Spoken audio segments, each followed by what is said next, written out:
हे कैसे आप सब। इस मटके में है पत्तियों की खाद। पता है ये गार्डनिंग में काफ़ी यूज़फुल है। आप चाहें तो पौधे लगाते वक्त इसे मिट्टी में मिक्स कर सकते हैं। पौधे लगाने के बाद मिट्टी को आप पत्तियों की खाद से कवर कर सकते हैं। पत्तियों के खाद का फ़ायदा क्या क्या है ये तो मैं आपको इस वीडियो में बताऊंगी ही, साथ ही ये भी बताऊंगी कि कैसे आप इसे तैयार कर सकते हैं। और पूरे प्रोसेस का जो मेन इंग्रेडिएंट है वो है पत्तियाँ। अगर आपके घर के आसपास कोई एक बड़ा पेड़ है तो मार्च के महीने में या फिर सितंबर के लास्ट में और अक्टूबर की शुरुआत में पत्तियों ने आपको बहुत परेशान किया होगा, क्योंकि उस वक्त पेड़ से पत्तियां गिरती है, इधर उधर गार्डन में घर में फैलती हैं।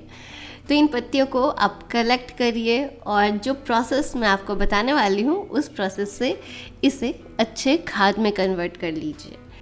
वैसे तो सूखी हुई पत्तियों से पत्तियों की खाद बनने में 8 महीने से लेकर के 1.5 से 2 साल तक लग जाते हैं, लेकिन इस वीडियो में मैं आपको कुछ ट्रिक्स बताऊंगी जिन्हें यूज़ करके आप पत्तियों की खाद जल्दी बना सकते और काफ़ी अच्छा बना सकते। चलिए फिर वीडियो स्टार्ट करते हैं।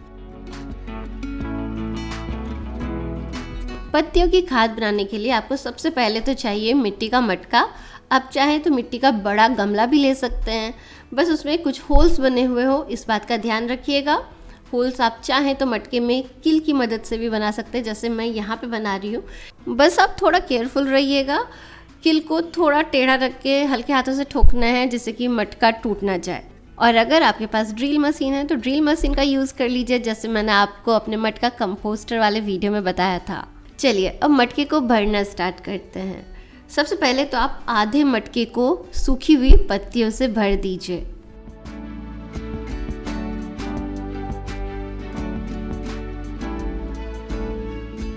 बस सूखी हुई पत्तियों के कारण मटका पूरा भरा हुआ दिख रहा है। इसके ऊपर मिट्टी डाल देंगे, थोड़ी और मिट्टी, और बस पत्तियों को थोड़ा दबा देंगे।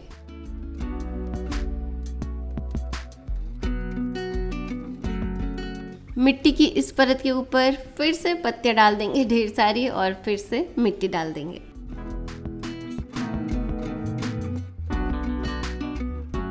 मटके में पत्तियां और मिट्टी भर लेने के बाद लगभग 300 से 400 ml आप पानी डाल दीजिए और इस मटके को ढककर कहीं पे भी बाहर आप रख दीजिए। फ्रेंड्स, ये तो था पत्तियों की खाद बनाने का पहला स्टेप। इस स्टेप में आप एक ट्रिक यूज़ करके कंपोस्टिंग प्रोसेस की स्पीड को डबल कर सकते हैं, और इसके लिए आपको ज़रूरत पड़ेगी वेस्ट डिकम्पोज़र की। मैंने ये वेस्ट डिकम्पोज़र अपनी फेवरेट नर्सरी से लाया है जो कि पेटरवार में है। आपको अब ये कहीं भी मिल जाएगा, बायो डिकम्पोज़र के नाम से भी ये पॉपुलर हैं, ऑनलाइन भी मिल जाता है। और अगर आप न्यूज़ के साथ अप टू डेट रहते हैं तो आपको पता होगा दिल्ली गवर्नमेंट बायो डिकम्पोज़र या वेस्ट डिकम्पोज़र का छिड़काव करवाती है स्टबल पे, जिससे कि वो गल के खाद बन जाए। कंपोस्टिंग को फास्ट करने के लिए वेस्ट डिकम्पोज़र एक बहुत ही अच्छा चीज़ है। और जो मैंने नर्सरी से वेस्ट डिकम्पोज़र लाया है ना, उसका लगभग 20 ml मैं 500 ml पानी में डिज़ोल्व करके इसमें डाल दूँगी। वेस्ट डिकम्पोज़र कितना यूज़ करना है वो डिपेंड करता है कि आपके पास किस ब्रांड का है, क्या उसका माइक्रोबियल कंटेंट है।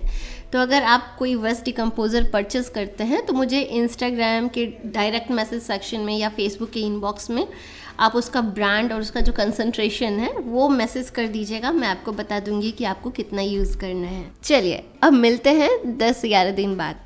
ये रहा मेरा मटका लीफ कंपोस्टर। लगभग 11 दिन हुए हैं और मैं आपको दिखाती हूँ। ये देखिए पत्ते डिग्रेड होना शुरू हो गए हैं और ऊपर से आपको थोड़े काले काले से दिख रहे होंगे। थोड़ा और समय देते हैं इसे। इसमें अभी हम और सूखे पत्ते डाल देंगे, मिट्टी डाल देते हैं और पानी डाल देते हैं।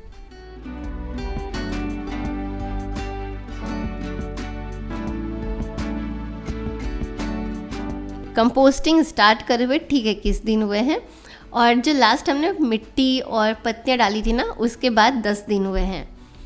अब इस कंपोस्टिंग को स्पीड अप करने के लिए हम दूसरा ट्रिक यूज़ करेंगे, और वो है कि आपको ताज़ा पत्तियां डालनी है जिसमें मॉइस्चर ज़्यादा हो। तो उसके लिए मैं क्या कर रही हूँ ना, यही नीचे आपको पालक दिख रहे होंगे जो हमने 2-3 बार हार्वेस्ट ले लिया है, अब इसे हार्वेस्ट नहीं लेना है। तो इसे ही उखाड़ उखाड़ के इस मटके में ही भर देंगे। इन हरी पत्तियों से कंपोस्टिंग माइक्रोब्स की ग्रोथ अच्छी हो जाती है, जिससे कंपोस्टिंग प्रोसेस स्पीड अप हो जाएगा। ज़्यादा साइंटिफिक डिटेल्स में मैं नहीं जाऊंगी, लेकिन ये स्टेप काफ़ी ज़रूरी है अगर आपको लीफ कंपोस्ट जल्दी बनाना है तो। अभी आप फिर से एक बार वेस्ट डिकम्पोज़र डाल सकते हैं। फ्रेंड्स, मैं आपको बता दूं, वेस्ट डिकम्पोज़र ऑप्शनल है, ये हम बस प्रोसेस को स्पीड करने के लिए डालते हैं। अगर आपके पास वेस्ट डिकम्पोज़र नहीं है तो भी आपका कंपोस्ट अच्छा तैयार हो जाएगा, बस उसमें थोड़ा ज़्यादा समय लगेगा। इस वाले स्टेप के बाद आपको क्या करना है, हर वीक 300 से 400 ml पानी डाल देना इस मटके में। अभी से 1 महीने बाद एक बार फिर से वेस्ट डिकम्पोज़र डाल के अच्छे से मिक्स कर देना है सारी चीज़ों को, जिससे कि माइक्रोब्स हर जगह चले जाए और सारी चीज़ें अच्छे से मॉइस्ट हो जाए। और उसके बाद फिर से वीकली 300 से 400 ml पानी डाल दीजिए और बस अभी से 2 महीने बाद आपको एक अच्छा कॉम्पोस्ट मिल जाएगा। मतलब कुल आपको 3 से 3.5 महीने लगेंगे अगर आप इस प्रोसेस से कंपोस्ट बनाएंगे। Leaf compost, kitchen waste compost काफ़ी जल्दी बनता है, उस पर मैंने एक अलग वीडियो किया हुआ है, उसे ज़रूर देखिएगा। ये जो 2 मटके हैं ना, ये लीफ कंपोस्टिंग के लिए हैं, और पीछे जो आपको 3 मटके दिख रहे हैं ना, ये किचन वेस्ट कंपोस्टिंग के लिए हैं, जिसमें से सबसे ऊपर वाला जो है वो मैं फ्रूट पील कंपोस्टिंग के लिए यूज़ करती हूँ। इन 2 मटकों में से नीचे वाला मटका रखे हुए 3.5 महीने हो गए हैं और मैंने पहले ही चेक कर लिया है। चलिए ऊपर वाला मटका हटाकर मैं आपको भी दिखा दूँ। दिख रहा ना, अमेजिंग। मुझे तो फाइनल प्रोडक्ट देख के बहुत खुशी होती है। फ्रेंड्स, आप एक बार कंपोस्टिंग स्टार्ट तो करिए। हो सकता है शुरुआत में थोड़ी दिक्कतें आएँ, लेकिन आप तुरंत ही सीख जाएंगे और फिर आपको इस प्रोसेस से और फाइनल प्रोडक्ट से प्यार हो जाएगा। मुझे क्या, मेरे घर में सबको हो चुका है। फ्रेंड्स, आप मेरा किचन वेस्ट कंपोस्टिंग और बनाना पील कंपोस्टिंग वाला वीडियो ज़रूर देखिएगा। मैं दोनों ही वीडियो का लिंक नीचे वीडियो डिस्क्रिप्शन में डाल दूँगी। लीफ कंपोस्ट के यूजेस की बात करें तो आप इसे पॉटिंग मीडिया में मिक्स कर सकते हैं। दूसरा, आप मल्चिंग कर सकते हैं।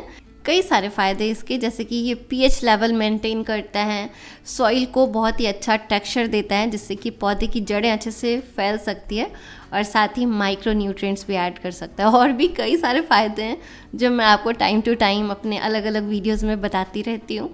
सब मैं इस वीडियो में बताऊँ तो ये वीडियो काफ़ी लंबा हो जाएगा और आप बोर हो जाएंगे। चलिए अब मैं इस कॉम्पोस्ट को निकाल लेती हूँ अपने गार्डन में यूज़ करने के लिए, और ये मटका खाली कर लेते हैं ताकि लीफ कॉम्पोस्ट का नेक्स्ट बैच बनाया जा सके।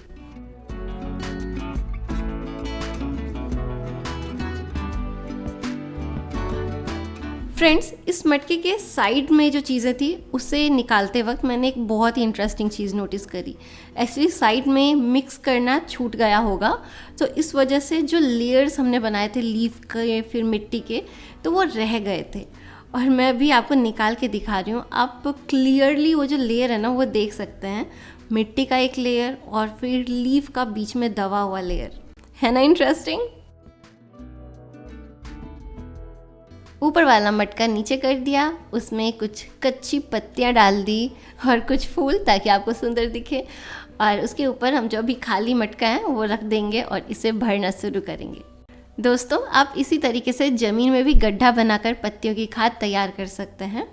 बस आपको इस बात का ध्यान रखना है कि वो लोकेशन हल्का सा ढका हुआ रहे, जिससे वहाँ पे बहुत ज़्यादा बारिश का पानी जमा ना हो। ज़्यादा पानी रहने से खाद का न्यूट्रिएंट पानी के साथ इधर उधर बह जाता है और आपको एक अच्छा न्यूट्रिएंट रिच फर्टिलाइज़र नहीं मिलेगा।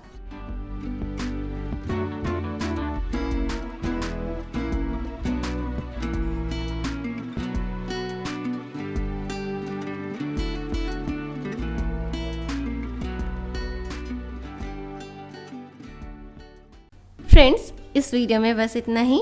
आशा करती हूँ मेरा ये वीडियो आपको थोड़ा तो ज़रूर इंस्पायर करेगा कंपोस्टिंग स्टार्ट करने के लिए। मैंने अलग अलग कंपोस्टिंग के वीडियोस किए हैं, जैसे कि leaf composting, kitchen waste composting, fruit peel composting.